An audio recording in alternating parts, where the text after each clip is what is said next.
दोस्तों, एक बार गौतम बुद्ध अपने भिक्षुओं के साथ एक वृक्ष के नीचे बैठे विश्राम कर रहे थे। उस वृक्ष की छांव में बुद्ध अपने भिक्षुओं की जिज्ञासा दूर कर रहे थे। बुद्ध के सभी भिक्षु एक एक करके उनसे प्रश्न पूछ रहे थे और गौतम बुद्ध उनके प्रश्नों के उत्तर दे रहे थे। बुद्ध के उन भिक्षुओं में कुछ भिक्षु ऐसे भी थे जो कुछ समय पहले ही संघ से जुड़े थे, जिसके कारण अभी उनके भीतर वह समझ पैदा नहीं हुई थी जो गौतम बुद्ध के प्रवचनों को समझ सके। गर्मियों का समय था, सूरज भी चरम पर था, जिस कारण चारों तरफ धूप ही धूप थी। लेकिन उस वृक्ष के कारण बुद्ध और उनके सभी भिक्षु आराम से छांव में बैठे हुए थे। इतने में ही बुद्ध के एक भिक्षु की नज़र एक बूढ़े व्यक्ति पड़ गई, जो उस वृक्ष के पास से ही गुजर रहा था। वह भिक्षु उस बूढ़े व्यक्ति को देखकर अचानक ही हंसने लगा। उस बूढ़े व्यक्ति की उम्र बहुत ज़्यादा हो गई थी, जिसके कारण उसकी कमर मुड़ी हुई थी। उस बूढ़े व्यक्ति के हाथ में एक डंडा था, जिसका सहारा लेकर वो बूढ़ा व्यक्ति अपनी मंजिल तक पहुंचने का प्रयास कर रहा था। उस बूढ़े व्यक्ति का शरीर केवल हड्डियों का ढांचा मात्र था। अपने भिक्षु को हंसते हुए देख बुद्ध उससे कहते हैं कि मेरे प्रिय भिक्षु, कृपया कर हंसो मत, क्योंकि जिस व्यक्ति को देखकर तुम अभी हंस रहे हो वो कोई साधारण व्यक्ति नहीं, बल्कि वह व्यक्ति इसी क्षण तुम्हारे जीवन को रूपांतरित करने की क्षमता रखता है। जो आज तक मैं तुम्हें सिखा नहीं पाया, वह यह बूढ़ा व्यक्ति तुम्हें सिखा रहा है। इसके द्वारा दी गई सीख को बेकार ना करो।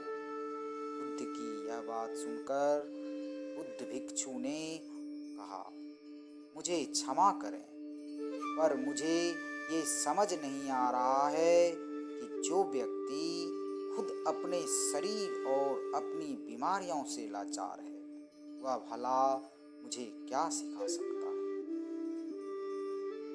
फिर बुद्ध उस भिक्षु से कहते हैं कि दरअसल यह बूढ़ा व्यक्ति तुम्हें तुम्हारा भविष्य दिखा रहा है।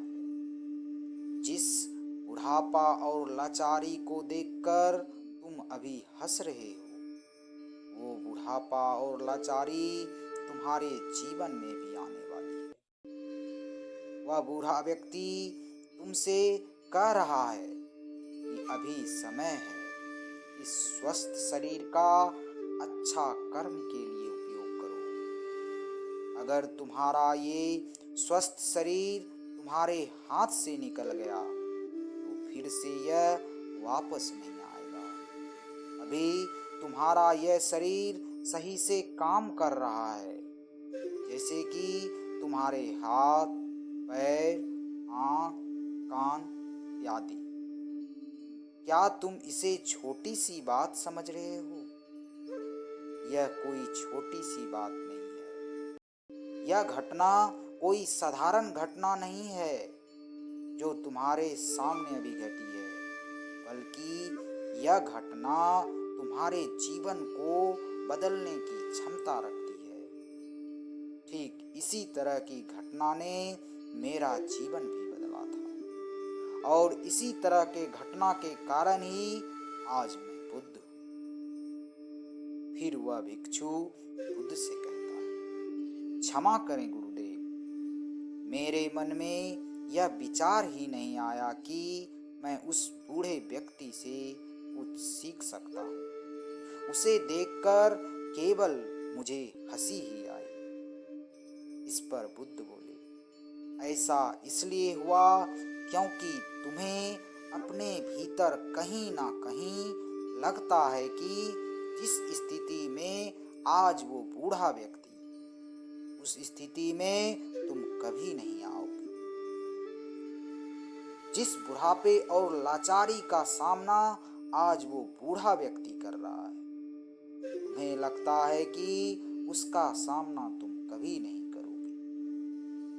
इस वजह से तुम उस बूढ़े व्यक्ति को देखकर हंसती, अर्थात तुमने सच्चाई को नजरअंदाज कर दिया।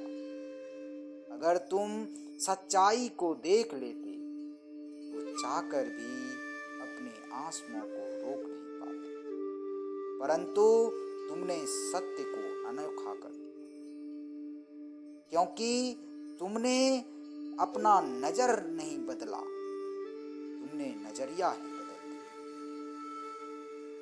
और तुम बहुत बड़ी संभावना से चूक गए। बुद्ध की ये बात सुन वो भिक्षु बुद्ध से क्षमा मांगता है और यह निश्चय करता है कि वह अपने स्वास्थ्य का उपयोग अहंकार बढ़ाने में नहीं बल्कि सत्य को पाने में करेगा।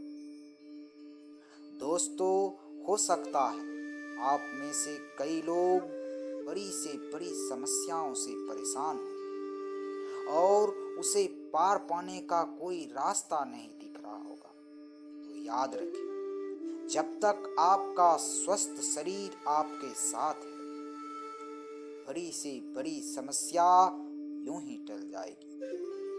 बस जरूरत है किसी भी चीज को देखने के लिए नजर नहीं बल्कि नजरिया बदलने का। आज की वीडियो में इतना ही। मिलते हैं अगले वीडियो में किसी और ज्ञानवर्धक बातों के साथ। तब तक अपना ख्याल रखिएगा। नमो बुद्धाय।